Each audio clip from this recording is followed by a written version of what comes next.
1936, events unfolded in Europe that would shape the 20th century. Civil war broke out in Spain, the Nazis retook the Rhineland, and in that same year, a quiet young mathematician completed a new theory in his rooms at Cambridge University. While the world changed around him with little fanfare, Alan Turing, just 24 years old, dreamt up a machine that could be taught to think. Turing's invention was originally described in his academic paper as an imaginary machine to crunch imaginary equations. The machine read symbols printed on a tape.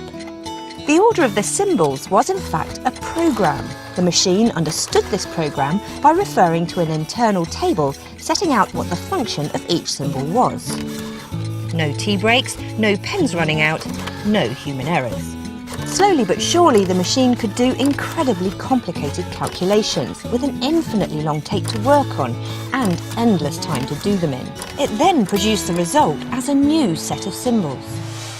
Alan Turing's search for a thinking machine began when he realised that those symbols in his machine didn't necessarily have to mean numbers. They could in fact mean anything at all. Problem solving, ideas, emotions even.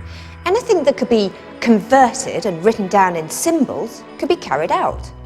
And not by different machines. All of them could be achieved within this same machine. A universal machine. An electronic brain. A computer. World War II arrived and Turing was recruited to help build machines to crack German codes. These were complex creations with Turing's mathematical and engineering intelligence in their DNA. But they still had just one specific task. Once that was achieved, the war decoders were obsolete. After the war, as Turing and others began to physically try and build the kind of computer that he'd imagined, he became a pioneer of what we now know as artificial intelligence. He was convinced these computers would be able to take on tasks we couldn't achieve ourselves and make life better. Turing described them as children. But Turing wasn't thinking of the humanoid robots of science fiction that people feared would take over the world. Computers to him were like humans because they too, as with children, could learn from us, their instructors. Could you say a machine has intelligence? Yes, said Turing. A child, when given knowledge by a teacher, isn't told that knowledge doesn't belong to them.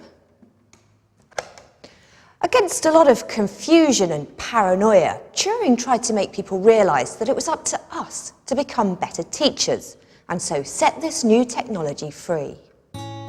Replicating the brain, creating self-learning emotion and intelligence is still proving an immense challenge for us, but we're slowly understanding more and more.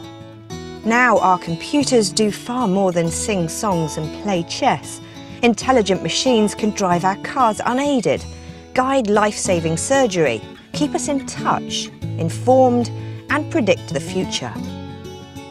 These are the descendants of Turing's universal machine. A robot recently learnt how to recognise different shaped rocks. It began life with a young man hunched over a desk in Cambridge.